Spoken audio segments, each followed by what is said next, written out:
네, 여러분 잘 쉬고 돌아오셨습니까? 네, 이제 레코딩 산업에 대해서 살펴보려고 하는데요. 먼저 시작하기 전에 여러분들에게 한 가지 말씀을 드리려고 합니다. 왜 이게 우리가 알아야 되느냐? 저는 역사를 되게 좋아하지 않아요. 저도 역사를 굉장히 싫어하는데, 역사를 배우면 과거 사람들이 어떤 실수를 했었고, 그다음에 그 실수를 우리가 다시 반복하지 않는 방법 중에 하나가 그 관련 역사에 대해서 아는 것입니다. 그래서 레코딩 산업이 어떻게 발전해 왔고, 그 다음에 과거의 사람들이 어떤 시도를 했었는지를 알면 여러분도 이제 그런 과정을 통해서 여러분들이 앞으로 여러분들만의 어떤 영역을 구축할 때 아마 도움이 많이 되지 않을까 싶어서 역사를 설명드리는 거고요. 그 다음에 여러분들 이전에 보셨겠지만 에디슨과 에밀이 서로 상대방을 알았기 때문에 그 내용들, 자기가 어떤 특허를 가지고 있고 그 특허를 피해가기 위해서 어떤 방식을 택해야 되는지, 또 그것이 40년 후에 합쳐져서 어떤 더 좋은 결과, 또 새로운 방식으로 나오는지도 여러분들 잠시 살펴보셨을 겁니다. 그래서 이런 역사를 통해서 여러분들이 여러 가지 내용들을 아셨으면 좋겠고요. 여러분들의 앞으로 미래에 여러분들 계획을 하실 때 조금의 도움이 되셨으면 하는 마음에서 이 역사를 말씀을 드립니다. 그래서 조금은 흥미있게 여러분들 강의를 들어주셨으면 좋겠습니다. 네, 이제 레코딩 산업에 대해서 우리가 살펴볼 예정입니다. 1889년 콜롬비아 축음기사, 콜롬비아 포노그래프사는 이전에 그라포폰의 특허를 기반으로 사업을 시작을 했습니다. 이름이 계속 헷갈리죠. 저도 읽으면서 헷갈리는데 여러분들 잘 따라와 주시기 바랍니다. 포노그래프와 그라포폰의 차이입니다. 1894년 이전에는 콜롬비아와 에디슨사는 사실 북미 축음기 소속이었습니다. 근데 이후에는 이 둘이 분리되어서 경쟁사가 되게 되겠죠. 양사 모두 축음기를 딕테이션 기기로 활용을 했다고 합니다. 근데 이 딕테이션이라는 게 혹시 뭔지 아십니까? 영어 단어에서 딕테이션이라는 거는 받아쓰기입니다. 여러분, 근데 제품을 개발하거나 아니면 사람들의 흥미를 끌기 가장 좋은 방법이 바로 법과 관련되면 됩니다. 딕테이션 같은 경우에는 사람이 무슨 얘기를 했는지, 특히 법정이나 아니면 이런 데서 그 한 얘기들을 다시 따라 적어야 되기 때문에 만약에 이렇게 뭔가 법과 관련된 것들을 하게 되면 사람들의 관심을 끌게 되고 또 거기서 사람들의 많은 수요가 일어납니다. 양측 모두 이 딕테이션 기기로 활용할 수 있도록 많이 홍보를 했던 모양입니다. 그 다음에 이제 말하는 빅터 기계사, 영어로 얘기하면 빅터 토킹 머신 컴퍼니가 1901년에 설립이 됐습니다. 왜 제가 잠깐 웃었냐면요. 이제 저도 미국에서 공부했지만 미국 사람들이 이름을 짓는 게 굉장히 단순합니다. 빅터 토킹 머신이라고 하면 굉장히 뭔가 있어 보이는데 번역하면 빅터, 말하는 기계 회사. 있는 그대로죠. 아까 여러분들이 보셨던 것들이 누군가가 말하는 것들을 녹음하고 그것을 재생하면 누군가 말하는 것 같이 들렸겠죠. 그래서 이 빅터 말하는 기계사는 베를리너의 특허, 그라모폰을 상업화하는 데 주력을 했습니다. 영국에서는 그라모폰사가 1897년에 설립이 되었었고요. 거의 유사한 일을 영국에서 진행을 했습니다. 독일인이었던 이 에밀 베를리너는 1898년 도이치 그라모폰 컴퍼니를 그의 형제와 함께 설립을 하게 됩니다. 혹시 LP에 관심 있으신 분들 한 번쯤 이 이름을 들어봤을 겁니다. 도이치 그라모폰. 네, 아마 이때부터 이 역사가 흘러나온 게 아닌가라는 생각이 듭니다. 뭐 아시겠지만, 그리고 뒤에도 설명해 드리겠지만 LP의 역사가 굉장히 오래되고 그 산업화, 그 다음에 어떻게 하면 사람들이 더 많이 활용하게 되는지도 역시 또 나오게 됩니다. 지금 그림에 보면 빅터 토킹 머신의 어떤 로고나 이런 것들을 보고 있습니다.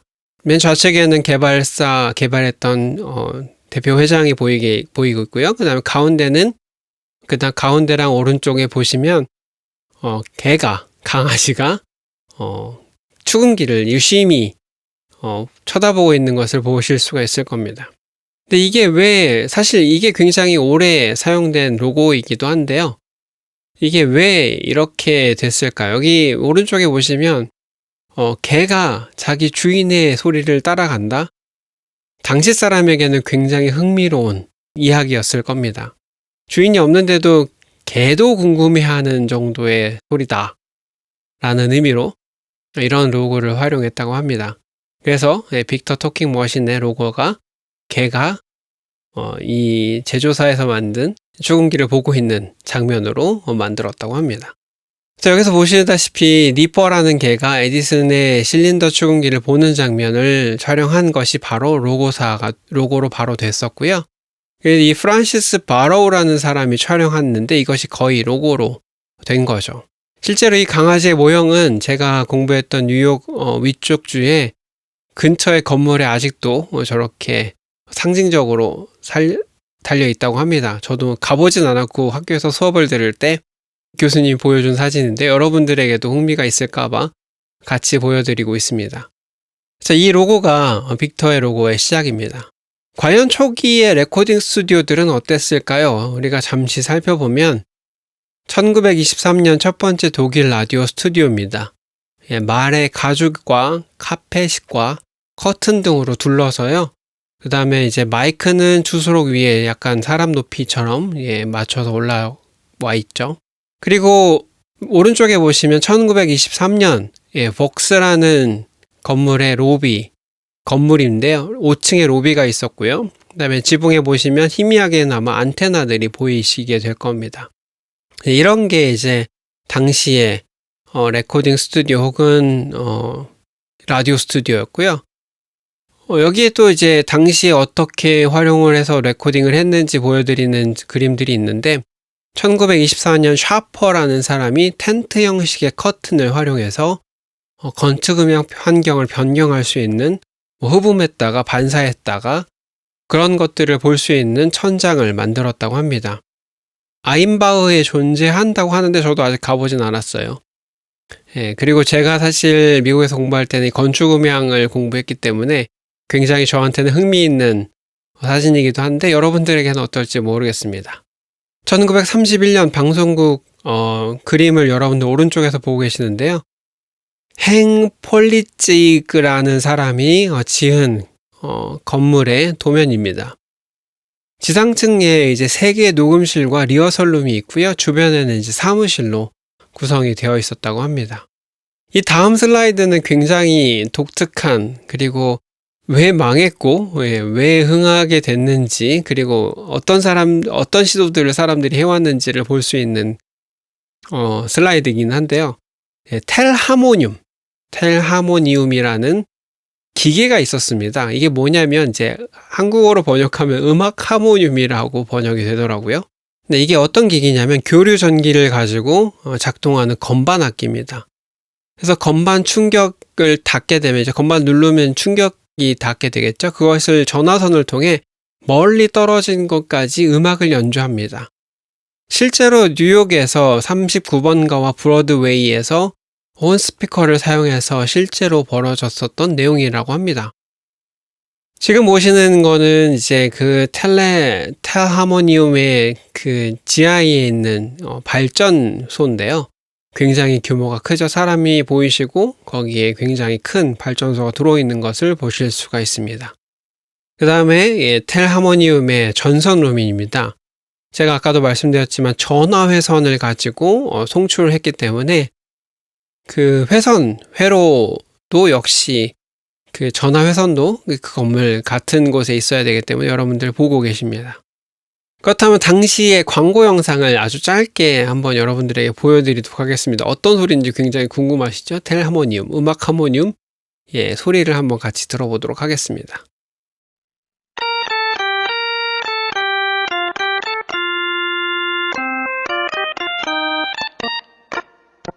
A select group of affluent bankers and investors gathered for dinner at an exclusive private club to hear a business proposition for a revolutionary new invention. A telephone receiver fitted to a horn stood ready on the dining room table. From this horn, the sound of the future would flood the room, the pure, rounded tones of electrical music. A single pair of telephone wires transmitted Handel's Largo as it was being performed on the Telharmonium, 35 miles away. Before leaving the table, the awestruck businessmen would commit more than $100,000. Sweet and clear over the wires. It was only a down payment to finance a second, larger Telharmonium and purchase a license to operate the instrument in New York. 20 years before the advent of radio, cable broadcasting had become a reality. It's pure music and it seems to spring from nothing. It's just a pair of wires. 네, 어떠십니까? 굉장히 유치하죠? 무슨 게임 소리 같죠? 네, 근데 이걸 당시 사람들이 들었다는 거예요. 당시 사람들이 돈을 주고 구독을 한 거죠. 쉽게 말해서. 예, 사람이 음악에 대한 욕망은 과거나 현재, 지금이나 똑같은 것 같아요. 여러분들도 이제 음악을 구독해서 들으시는 분들도 뭐 다운받아 들으시는 분들도 있고 구매해서 들으시는 분들도 있겠지만 아까 제가 얘기했죠. 사실 음악은 과거에는 귀족들이 돈 많은 사람들이 연주자들을 불러서 들었던 것인데 그것이 이제 산업이 발전하면서 기기들이 발전하면서 사람들이 이제 더 일반 사람들도 중산층도 그등 모든 사람들도 이 음악을 즐길 수 있게끔 많은 산업들이 발전해 왔습니다. 사람들의 욕망은 시대와 상관없이 같은 것 같아요. 여러분들도 혹시 뭐 여러 가지를 생각하고 계신다면 혹은 내가 앞으로 무엇을 해야 될까 혹은 사업에 관련해서 생각을 하고 계신다면 이런 역사들을 참고해서 사람들이 역사에 상관없이 시절에 상관없이 시대에 상관없이 선호하고 좋아하고 하고 싶어하고 듣고 싶어하는 것이 무엇인지 여러분들이 찾으신다면 아마 여러분들도 좋은 뭔가의 아이디어가 떠오르지 않을까라는 생각이 듭니다. 네, 쓸데없는 얘기는 여기서 잠깐 멈추고요. 이제 진공관에 대해서 말씀을 드리려고 합니다. 이제 진공관이 발명이 되는데요. 진공관의 열 전자 방출이 여기서 이제 진공관 설명입니다. 열 전자 방출이 잠재 에너지의 경계를 넘어서 대전 입자 열에 의한 흐름을 말을 한다고 합니다. 그리고 입자 열 에너지는 제한되어 있는 경계를 극복합니다. 라고 써 있습니다. 이 말이 더럽게 어렵죠. 네, 더럽게라는 표현을 좀 그래서 정말 어렵죠. 네, 저는 강의를 들은 사람하고 듣지 않은 사람하고 차이를 두고 싶어서 이렇게 문서들은 조금 어렵게 쓰는 편이고요. 그 다음에 그걸 이제 설명할 때 이제 강의 시간이면 여러분들이 알아들을 때까지 설명을 드렸겠지만 이렇게 제가 촬영을 해야 되기 때문에 여러분들이 얼마나 알아들었는지 몰라서 가능하면 이제 여러분들이 알아들을 수 있는 만큼 자세하게 설명드리지만 제가 아무튼 이걸 조금 더 쉽게 설명을 드리자면 여러분 전구를 생각하시면 됩니다. 전구에 불이 어떻게 들어오죠? RA에 전기를 가하면 그 필라멘트에 전기가 흘러서 가열이 됩니다. 가열이 되면 사실 거기서 열이 발생하면서 빛의 전자들이 에너지가 방출하게 되는 거죠. 그림에서 보시면 나오겠지만 하나의 검침이 이 진공관 안에 들어가 있습니다. 그 방출하는 에너지를 검사하겠다는 겁니다. 진공관이라는 거는 그 방출하는 에너지를 검사해서 그것을 증폭하고 어떻게 하면 더 많은 에너지, 순간에 더 많은 에너지를 나오게 할 수 있는지 그것들을 찾아내는 방식이게 되는 거죠. 그래서 이 진공관은 존 앰브로스 플레밍이라는 사람이 2극 진공관을 발명을 해놓습니다. 캐노트론이라는 것을 1904년에 발명을 하고요. 디프로스트가 1906년에 어디온이라는 것을 또한 발명을 합니다. 이 어디온이라고 하는 것은 내부 그리드를 통과하는 라디오 시그널을 감지하는 진공관인데요. 작은 그리드에 흐르는 고전류를 스피커를 통해서 증폭을 가능하게끔 여러분 사진에 보시면 이제 프로스트의 오디온이 보이고 있는데 이렇게 생각하시면 됩니다. 이렇게 과열이 되어 있는 상태에서 굉장히 민감하겠죠. 그래서 거기에 라디오 시그널들이 지나가게 되면 이 진공관이 그것을 찾아낼 수가 있습니다. 그런 식으로 과거에는 이제 그 시그널들을 증폭한다는 의미로 진공관을 활용을 했습니다. 여기서 보시면 이제 당시 광고인데요. 가장 민감하고 가장 신뢰할 만한 most sensitive, most reliable이라고 해서 이 오디온에 대해서 광고한 그 잡지를 여러분들 보고 계십니다. 그 다음에 로버트 폰 라이벤, 네, 이름이 어렵죠. 로버트 폰 라이벤이 1906년에 삼극 증폭 진공관을 발명을 합니다. 그래서 전자석을 통해서 빔 포커싱을 가능하게 했다고 하고요. 그 다음에 포레스트 오디오는 1908년에 완전한 삼극 진공관을 완성시킵니다. 그래서 이제 이것이 전화 증폭을 위해서 활용을 되기 시작을 했고요. 네, 진정한 삼극 진공관은 1915년에 필로트론스라는 데서 개발을 하게 됩니다. 그래서 삼극 진공관까지 정확하게 개발이 되겠고요. 지금 이 그림은 여러분들 이제 보시겠지만 조금 어렵죠? 그래서 가장 간단하게 보시면 이렇게 그래프, 사선으로 되어 있는 그래프의 아래쪽은 들어가는 시그널이고요. 그 다음에 그것이 여러분의 보이시는 오른쪽에 어떻게 증폭되는지를 보여주고 있습니다.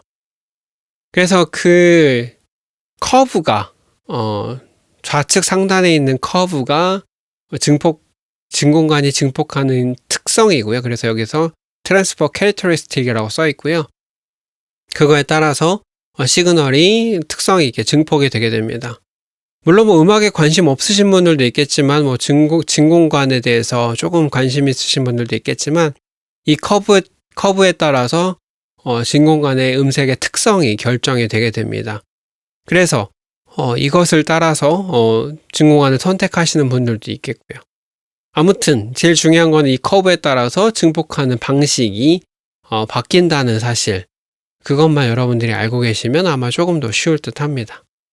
네, 초기의 진공관 앰프를 보고 계십니다. 네, 텔레푼켄이라는 지금도 유명한 음악 제조사 중에 하나인데요. 텔레푼켄이라는 데서 1914년에 개발했던 초기 진공관 앰프입니다.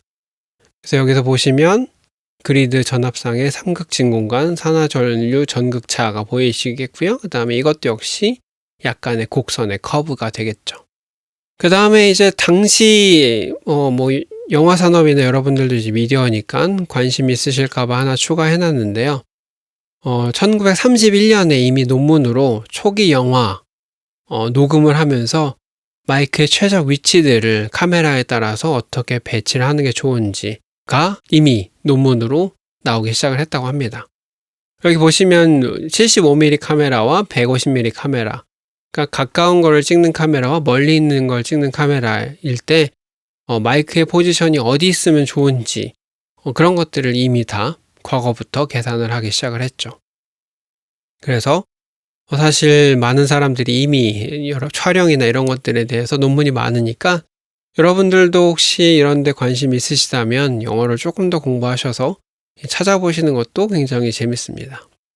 그 다음에 시그널 전달 체인을 보고 계실 겁니다. 여러분들이 이번 학기에 가장 많이 언급이 되고 여러 번 언급이 되고 잊어버리지 않으셨으면 좋겠고, 또한 여러분들 이걸만 잘 알고 계시면 졸업을 하거나 아니면 잘 음향에 대해서 알 수 있는 내용인데요. 시그널 전달 체인 관련된 내용입니다. 그래서 레코딩, 재생, 생방 이 세 가지 분류로 나눠봤는데요. 크게 다른 건 없습니다. 근데 레코딩은 어디가 중심이고 재생은 어디가 중심이고 또한 생방송에서는 어디서 어디까지 흐르게 되는지를 보여주는 겁니다. 단계를 좀 살펴보자면요. 레코딩은 음원, 악기가 될 수도 있겠고요. 목소리가 될 수도 있겠고요. 아니면 현장음이 될 수도 있겠고요. 그것들을 이제 마이크를 통해서 녹음을 하게 되고요. 그 마이크를 증폭하는 프리앰프라는 것이 있습니다. 그것을 이제 증폭해서 저장하는 저장 장치가 있겠죠. 네, 이것들 모른다고 걱정하지 마세요. 네, 수업이 진행되면 될수록 마이크가 무엇이고 우리가 마이크를 지금 배우고 있죠. 프리앰프가 무엇이고 저장장치에는 무엇이 있는지 여러분들 자세하게 배우시게 될 겁니다. 그 다음에 재생을 보면 저장장치가 있고 그것을 이제 믹서를 통해서 증폭을 하는 경우 혹은 분배를 하는 경우도 있고요. 그 다음에 그것이 앰프와 스피커를 통해서 우리가 다시 듣게 됩니다. 이 앰프와 스피커와 관련해서도 여러분들에게 설명을 드릴 예정이니까 당황하거나 놀라지 마시고 수업을 이번 학기 끝날 때까지 차근차근 잘 들어주시기 바랍니다. 사실 생방송은 레코딩과 재생을 합친 개념입니다. 그래서 음원, 악기나 목소리가 있고요. 그것을 마이크로 녹음을 하고 그것이 이제 믹서를 통해서 잘 섞이거나 증폭을 하거나 해서 앰프와 스피커를 통해서 현장에 있는 청취자들이 듣기도 하고요. 송출돼서 각 가정에 있는 사람들이 듣게 되기도 합니다. 네, 이 시그널 전달 체인을 여러 번 얘기할 거니까요. 여러분들 지금 이해 못 하신다고 당황해하지 마시고요. 레코딩은 이 순서대로, 재생은 이 순서대로, 생방송은 이 순서대로 진행이 되신다 정도만 이해하고 계시고 어떤 순서, 순서 헷갈리시는 분이 많아요. 이게 사실 연결 순서이기도 해서 여러분들 헷갈리지 마시고 꼭 기억해 주셨으면 좋겠습니다. 네, 여러분들 이제 트랜스듀서라는 게 무엇인지 보고 계십니다. 이 트랜스듀서라는 거는 어떤 한 장치의 개념입니다. 한 가지 형태의 에너지를 받아서 다른 형태로 변환하는 장치가 되겠습니다. 다시 강조하지만 에너지 형태를 변환하는 장치에 주로 활용을 하게 됩니다. 마이크와 스피커가 이 트랜스듀서가 되는데요. 마이크는 이제 오디오로 들어가는 개념이라서 인풋 트랜스듀서, 스피커는 원래 안에 저장되어 있는 소리가 밖으로 나오는 개념이라서 아웃풋 트랜스듀서라고 많이들 부릅니다. 다음 주 첫 시간에 마이크에 대해서 구체적으로 설명을 좀 더 드릴 건데요. 이 마이크만 생각해봐도 우리가 이제 소리 배웠죠? 그 소리에 대해서 배웠죠? 음압이 진동한다고 했습니다. 압력이 바뀐다고 말씀을 드렸죠. 그것을 전기적인 신호로 바꾸는 겁니다. 스피커는 반대로 전기적인 신호를 공기가 진동하도록 바꾸는 거죠. 그래서 이 트랜스듀서라는 단어를 활용할 수가 있습니다. 네, 필립 레이스라는 사람이 처음에 마이크를 발명했습니다. 역시 전화가 발명되면서 마이크도 발명이 됐죠. 1860년대 이미 마이크가 발명이 되었습니다. 당시 마이크는 동물 가족의 전기적인 접촉을 활용해서 연결을 했었고요. 당시에는 이제 그 카본 마이크라는 것들이 있는데 이것은 데이비드 에드워드 휴즈라는 사람이 1878년에 개발을 했습니다. 여기 보시면 알겠지만 어떤 그 탄소 덩어리 안에 어떤 진동판을 둡니다. 그 진동판에 핀을 세워서 그 앞에 핀과 그 판이 얼마나 가까운지 먼지에 따라서 소리가 크고 작고를 가까우면 소리가 크게 움직인 게 되겠고요. 그 다음에 작게 움직이면 멀게 있을 테니까 그 전류차를 감지하는 것으로 탄소 마이크가 개발이 되기 시작을 합니다. 그래서 레이즈의 카본 마이크의 모형을 여러분들 지금 보고 계십니다. 제가 실물을 가지고 있지 않아서 모형으로 보여드리고 있고요.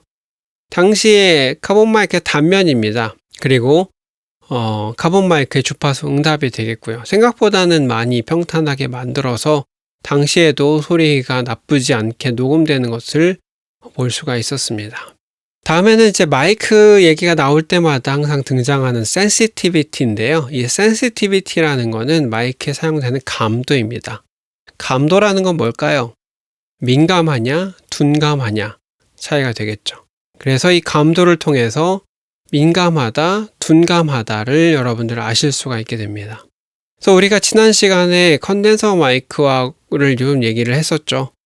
조금 더 봤고요. 물론 이번 시간과 다음 시간에 조금 더 자세하게 아마 제 생각에는 다음 시간에 이 컨덴서 다이나믹 리본 마이크에 대해서 작동 원리를 설명드릴 것 같은데요.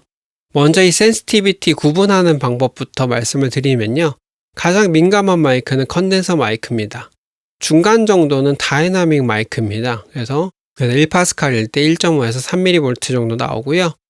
감도가 가장 약한 거는 리본 마이크입니다. 그래서 1파스칼일 때 1mm에서 2mV까지 나옵니다.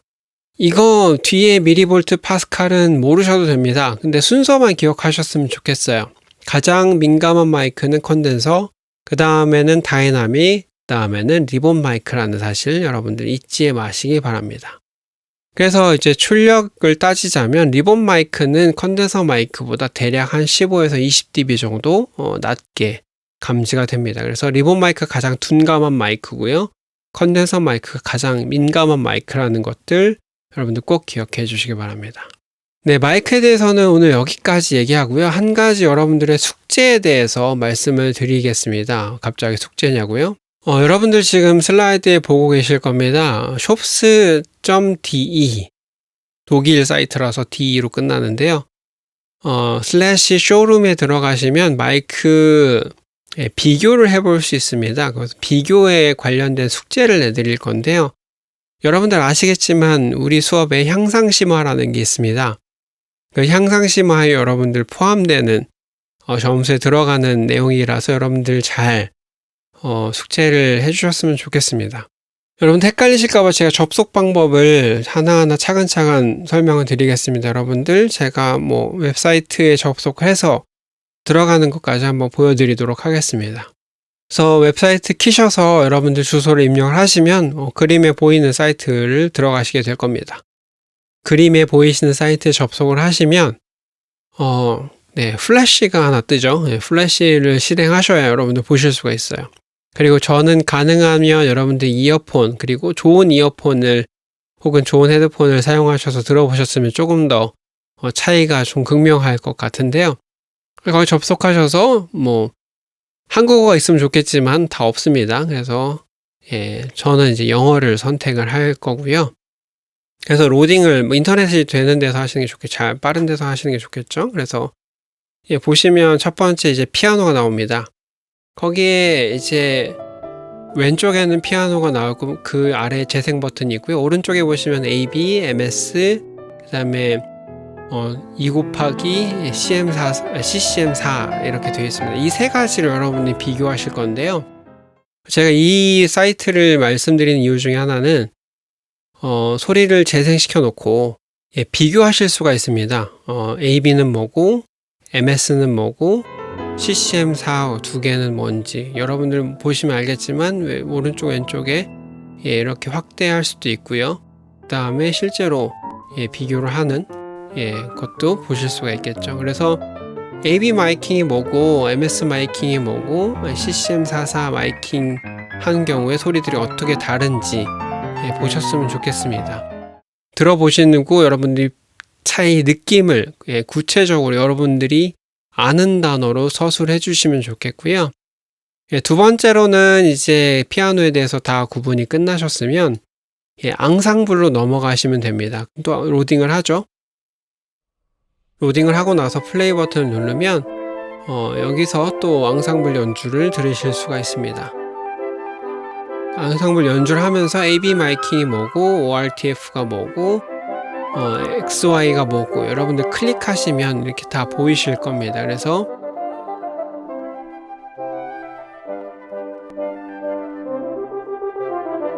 여러분들 이걸 비교해 보시고요. 여러분들 귀에 어떻게 차이가 있게 들리는지 공간의 느낌이나 아니면 악기와 연주자들의 느낌들이 어떻게 변하는지 여러분들의 언어로 서술을 해주셨으면 좋겠습니다. 그 다음에 마지막으로 한 가지 더 숙제를 하셔야 될 내용 중에 하나는요. 우리가 이제 지난주에 샷건 마이크에 대해서 얘기를 했었는데 실제적으로 비교하는 영상입니다. 그래서 여기 보시면 CMIT-OU가 샷건 마이크거든요. 저희 샷건 마이크가 10cm, 40cm, 100cm, 1m, 그 다음에 200cm, 2m까지 있습니다. 그래서 재생 버튼을 누르고 거리를 바꿔도 여러분들 소리가 끊기지 않으니까요. 여러분들 이 미터에 따라서 거리에 따라서 소리가 어떻게 바뀌는지를 한번 들어보시고 여러분들의 느낌을 여러분들의 단어로 서술을 해주셨으면 좋겠습니다. 제가 이걸 하는 이유 중에 하나는 여러분들이 실제로 들어보셔야 현장에서 이 샷건 마이크를 어떻게 활용하셔야 되고 그 다음에 스테레오 마이킹 같은 경우에는 어떻게 되는지 여러분들이 실제로 아실 수가 있습니다. 물론 레코딩 쪽에 일하실 분들이 없을 수도 있고 적을 수도 있지만 제가 스테레오 폰 레코딩 테크닉 관련 자료를 하나 올려둘 테니까 여러분들 그걸 보시고 참고하시고요. AB가 뭔지, ORTF가 뭔지, 뭐 인터넷을 찾아보셔도 상관은 없습니다. 근데 제가 지난주에도 활용했던 그 장인석 교수님의 교재가 나쁘진 않아서, 물론 좋죠. 예, 좋아서 여러분들 참고하시라고 스캔해서 올려둘 테니까 여러분들 참고하셔서 제가 말씀드렸지만 향상심어입니다. 네, 성적에 들어가는 거니까 여러분 참고하셔서 잘 작성을 해서 여러분들 제출해 주셨으면 좋겠습니다. 가장 중요한 제출 기한입니다. 예, 이거는 수업 시청 3주, 월요일 수업과 금요일 수업이 있는데요. 그 금요일 수업, 월요일 수업과 금요일 수업 시청 한 3주 후까지, 3주 후 11시 59분, 저녁 밤 11시 59분까지 LMS 섹션, 과제 섹션에 제출해 주시면 좋겠습니다. 이거는 제가 향상심화라고 말씀을 드렸기 때문에 기한 후에 제출이 불가합니다. 다시 말해서 기한 내에 제출하지 않으면 감점이란 얘기겠죠. 그래서 월요일에 수업 들으시는 분들은 5월 3일 11시 59분까지 제출을 해주시면 되고요. 금요일 수업은 5월 7일, 아마 3주, 그 다음 수업 3주 후 목요일이 될 겁니다, 아마. 그래서 그때까지 여러분들 제출하시면 되겠습니다. 제 생각인데 기한을 넉넉하게 드리는 거니까 여러분들 시간에 쫓기지 않으셨으면 좋겠고요. 여러분들 잘 쓰시고 열심히 들어보셔서 어떤 차이를 느끼는지 여러분들이 구체적으로 서술을 해주셨으면 좋겠습니다. 그 다음에 보고서 작성 방식입니다. 파일 형태로 워드, 한글 혹은 PDF로 제출해 주시면 좋겠고요. 꼭 학번과 이름을 상단에 써주세요.